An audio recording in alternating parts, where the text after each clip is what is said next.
शाहरुख खान को किंग खान कहते हैं, बॉलीवुड में बादशाह कहते हैं। क्यों? क्योंकि वो कभी जिस बैकग्राउंड से आया है, बिल्कुल नॉर्मल बैकग्राउंड से, कोई बहुत बड़ा फिल्मी बैकग्राउंड नहीं, नया नवेला उठ करके आया और इस लेवल तक अपने आप को लेकर के गया और आज भी उस लेवल को बरकरार है, वो टॉप पोजीशन पे बरकरार है। और दूसरा, मैं बात करता हूं अमिताभ बच्चन की। अमिताभ बच्चन वो आदमी है जो शून्य से शिखर पर गया, वापस शून्य पर आया और वापस शिखर पर गया।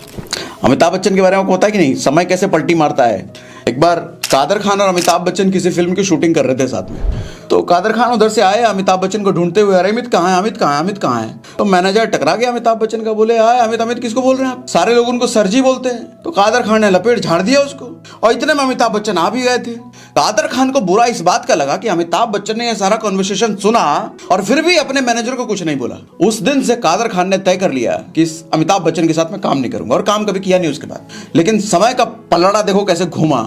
1985 में मर्द मूवी आई थी अमिताभ बच्चन की, वो आखिरी हिट मूवी थी अमिताभ बच्चन की, आखिरी उस टाइम पे। उसके बाद एक के बाद एक डिजास्टर, डिजास्टर समझते हो ना, फ्लॉप नहीं डिजास्टर, जो अपना खर्चा भी नहीं निकाल पाई, ऐसी मूवीज 1985 से लेकर बाद में अपना प्रोडक्शन कंपनी खोला एबीसीएल, वो भी जबरदस्त फ्लॉप, कर्जे में आ गया। हालत ये हो गई कि अपने घर में काम करने वाले लोगों को सैलरी देने तक का पैसा नहीं, 500 रुपया नहीं, ये उन्होंने अपने इंटरव्यू में कहा है। यश चोपड़ा ने बाद में सिफारिश लगाई और उसका बेटा आदित्य चोपड़ा एक फिल्म बना रहा था, नाम था मोहब्बतें। यश चोपड़ा की सिफारिश पर अमिताभ बच्चन को आदित्य चोपड़ा की फिल्म में रोल मिला। और जब शूटिंग एक दिन चल रही थी तो अमिताभ बच्चन तो 9 बजे सुबह आ गए थे, 9 बजे का टाइम था।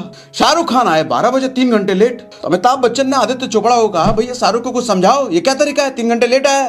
तो आदित्य चोपड़ा ने क्या कहा, शाहरुख अमिताभ बच्चन को ध्यान से सुनना। आदित्य चोपड़ा ने कहा, सर आपको मैंने लिया है अपने पापा की सिफारिश पर, आप इस फिल्म में थे भी नहीं, इस फिल्म में मैं बोमन ईरानी को लेने वाला था, तो ये फिल्म आपका है नहीं, ये फिल्म है शाहरुख खान का, तो आपको शाहरुख खान के टाइमिंग के अकॉर्डिंग ही काम करना पड़ेगा। एक टाइम था वो महानायक, उस वक्त बिग बी, आज के टाइम में ये सुनना पड़ रहा। 2000 में किसी तरीके से केबीसी में एंट्री मिली, केबीसी कौन बनेगा करोड़पति, और 2000 में वो टाइम चलता था जब फिल्म स्टार ना टीवी पे आना नहीं चाहते थे, टीवी पे किसी सीरियल में काम नहीं करना चाहिए, छोटा समझा जाता था, टीवी बहुत तुच्छ काम, इसमें नहीं जाना, उस टाइम में ऐसा था।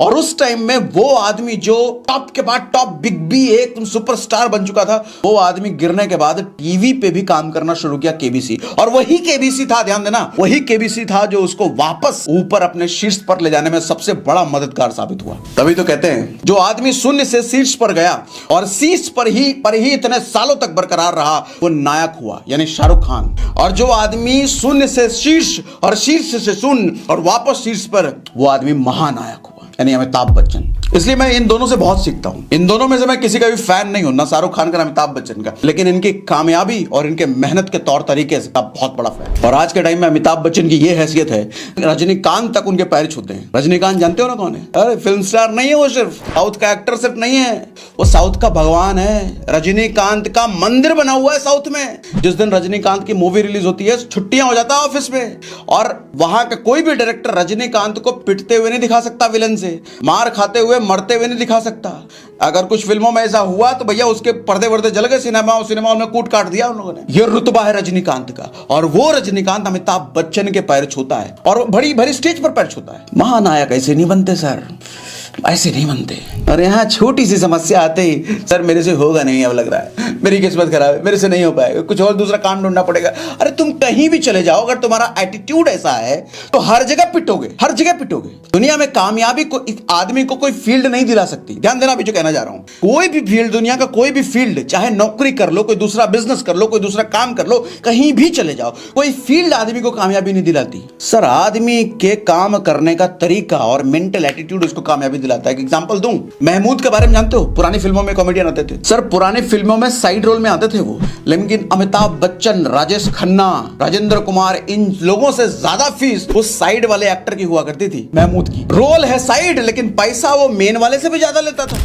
हाल ऐसा हो गया था, कोई मेन हीरो महमूद के साथ काम नहीं करना चाहता था। क्यों? पता है महमूद के साथ काम करेंगे भैया ये भारी पड़ जाएगा हमारे रोल पे। मतलब इतना माहिर कलाकार था वो, ऐसा रुतबा छोड़ता था, ऐसी छाप छोड़ता था ऑडियंस में कि साला मेन हीरो साइड हो जाता था। मैं आपको समझाना ये चाह रहा हूं, रोल भले ही साइड हो, उसका फील्ड भले ही साइड वाले काम का हो, लेकिन वो अपने काम में इतना माहिर था कि मेन रोल भी उससे सेकंड में आता था। आप शाहरुख खान का एग्जांपल ले लो।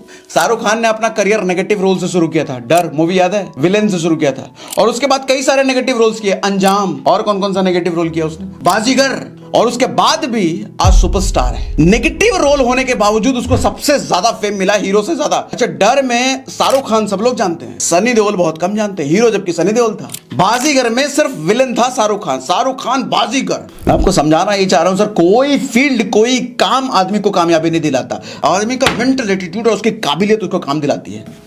सर यहां कुछ नहीं हो रहा, वहां ट्राई कर लेता हूं, इधर कुछ नहीं होता, उधर ट्राई कर लेता हूं, इधर यहां पे लगता है मेरा कुछ नहीं होगा, वहां चला जाता हूं। तुम खाना बदोश रह करके पूरी जिंदगी खत्म कर दोगे, मर जाओगे, माँ बाप भी पछताएंगे, किस नकल्ले निकल्ले को मैंने पैदा कर दिया। ये मेंटल एटीट्यूड रहा तो देखो, बुरा मानने वाली बात नहीं, बुरा मत मानना मेरी बात का। और अगर बुरा मान रहे हो तो अच्छी बात है, बुरा लगना चाहिए, बुरे लगेगा तभी तो दिल हिलेगा, अंदर से कुछ करने का जो जज्बा आएगा। और मेरा पर्पस भी यही है। क्या करोगे यार, ऐसे ही नौटंकीबाजी करते रहोगे तो?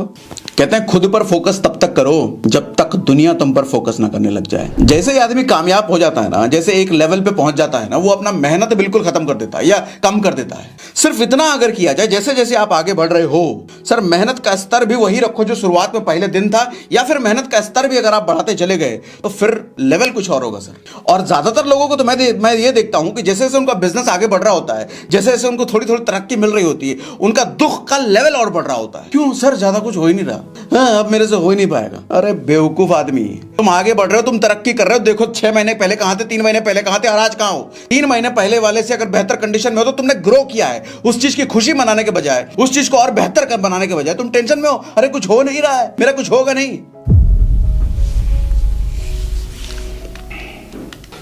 एक बात हमेशा अपने आप से पूछते रहना दोस्त, जो जिंदगी जी रहे हो क्या इससे बेहतर जिंदगी जीना चाहते हो, और अगर हां तो क्या उसका कोई तरीका नहीं है मेरे पास। ये सवाल हर रोज अपने आप से पूछते रहना, हर रोज। हम ये सवाल भूल जाते हैं। जिंदगी अगर कीड़े मकोड़ों की तरह चल रही है तो चल रही है, पूछो तो सही अपने आप से, क्या इससे बेहतर जीने के लिए आपको पैदा नहीं किया भगवान ने? क्या इससे बेहतर आप डिजर्व नहीं करते हो? शाहरुख खान कहते हैं कि मैं कोई तो इंटरव्यू सुन रहा था शाहरुख खान का, वो कहते हैं कि आज भी वो अपनी फिल्म रिलीज होने से पहले जी जान से इस लेवल से मेहनत करते हैं कि फिल्म रिलीज होने के बाद अगर फ्लॉप भी हो जाए तो मुझे इस बात का मलाल ना हो, काश मैंने थोड़ी और मेहनत कर लेती तो फिल्म हिट हो जाता। वो इस बात का मलाल नहीं चाहता, इसलिए पूरी जी जान हर फिल्म में लगाता है। वो कितनी गहरी बात है, जरा ध्यान से समझना। इस बात का मलाल ना हो कि मैंने अपना जी जान नहीं लगाया, अपना फुल पोटेंशियल इस्तेमाल नहीं किया, पूरी मेहनत नहीं करी, अगर ये कर लेता तो शायद फिल्म हिट हो जाती। इस बात का मलाल नहीं चाहिए, इसलिए पूरी जी जान लगा के मेहनत करता हूं। वो बंदा कहता है आज भी इतनी कामयाब होने के बावजूद भी वो 12 से 16 घंटे हर रोज काम करता है, एवरी डे। इतना बड़ा फिल्म स्टार होने के बावजूद आप कितने घंटे काम करते हो? 12-16 घंटे। अरे 12-16 घंटे आजकल ज्यादातर लौंडो लपानों का तो मोबाइल में जा रहा है, रील देखते हुए, स्क्रॉल करते हुए, और वो आदमी इतना बड़ा सुपरस्टार होने के बावजूद भी काम कर रहा है, तो उसकी ग्रोथ तो लाजमी है। और आप टेंशन में हो, मेरा कुछ हो नहीं रहा है, कब आगे बढ़ेंगे, कैसे होगा? अरे इतना काम कर लो।